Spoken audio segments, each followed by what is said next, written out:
ऊंचाहार रायबरेली का वह इलाका जिसे वीवीआईपी जिले का हिस्सा कहा जाता है, जहां से देश के बड़े नेता संसद तक पहुंचते हैं। लेकिन जरा इस तस्वीर को देखिए, यहाँ विकास के दावे नहीं बल्कि बदहाली की हकीकत नजर आती है। सवाल यह है, आखिर जनता कब तक सिर्फ आश्वासन सुनती रहेगी और कब तक व्यापारी, छात्र छात्राएं और आम राहगीर अपनी जान जोखिम में डालकर इस सड़क से गुजरते रहेंगे। मामला रायबरेली जनपद की ऊंचाहार नगर स्थित रेलवे क्रॉसिंग सर्विस रोड का है।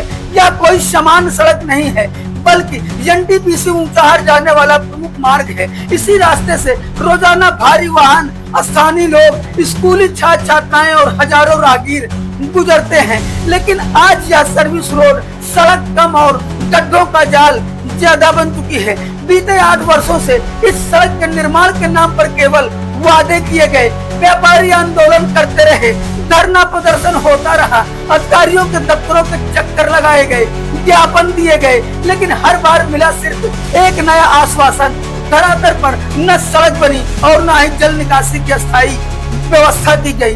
बरसात शुरू होते ही हालात और भयावह हो गए। सड़क पर इतना पानी भर जाता है कि यह पहचानना मुश्किल हो जाता है कि सड़क कहाँ है और गड्ढे कहाँ हैं। हर दिन कोई न कोई बाइक सवार फिसलता है, लोग चोटिल होते हैं और दुर्घटनाएं आम बात बन चुकी हैं। सवाल यह है, क्या किसी बड़ी दुर्घटना का इंतजार किया जा रहा है? सबसे ज्यादा परेशानी स्कूली छात्राओं और महिलाओं को उठानी पड़ रही है। स्कूल और कॉलेज जाने वाली छात्राओं के कपड़े रोज कीचड़ में खराब हो जाते हैं। मजबूरी में उन्हें लगभग 1.5 किलोमीटर का अतिरिक्त चक्कर लगाना पड़ता है। क्या यही है बेटियों की सुरक्षा और सुविधा का दावा?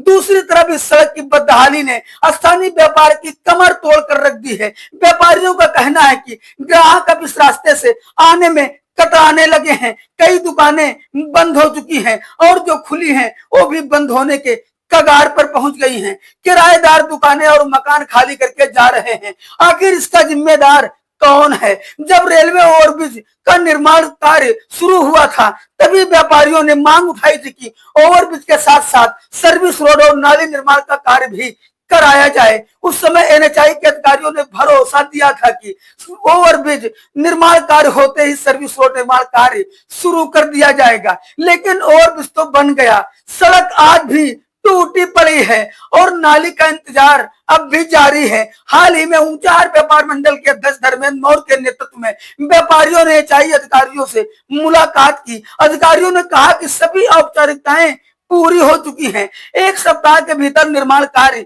शुरू हो जाएगा। लेकिन अब उस आश्वासन को भी 1 महीना बीत चुका है। न मशीनें पहुंची, न मजदूर आए और न ही निर्माण कार्य शुरू हुआ। बताया जा रहा है कि इस सर्विस रोड के निर्माण के लिए 6 करोड़ से अधिक की धनराशि स्वीकृत हो चुकी है। यह धनराशि जारी हो चुकी है तो निर्माण कार्य में देरी क्यों हो रही है? आखिर फाइलें चल रही हैं या सिर्फ जनता को भ्रमित किया जा रहा है? सबसे बड़ा सवाल स्थानीय जनप्रतिनिधियों से भी है।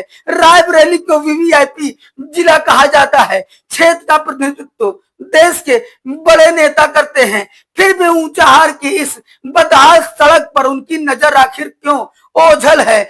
जनता की परेशानियों पर जिम्मेदारों की चुप्पी आखिर किस बात के संकेत हैं? 8 साल, अनगिनत वादे, दर्जनों ज्ञापन, कई आंदोलन, लेकिन नतीजा आज भी शून्य। अब सवाल केवल एक सड़क का नहीं है बल्कि जनता के भरोसे का है। आखिर कब तक लोग गड्ढों में गिरते रहेंगे? कब तक व्यापार चौपट होता रहेगा और कब तक जिम्मेदार केवल आश्वासन देकर अपनी जिम्मेदारियों से बचते रहेंगे? ऊंचाहार की जनता अब वादे नहीं, धरातल पर काम चाहती है, क्योंकि सड़कें भाषणों से नहीं निर्माण कार्य से बनती हैं। इस खबर पर आपकी क्या है राय? कमेंट में जरूर लिखें। अगर चैनल पर नए हैं तो चैनल को सब्सक्राइब कर लें और अगर यह वीडियो फेसबुक पर देख रहे हैं तो फॉलो करना न भूलें। नमस्कार।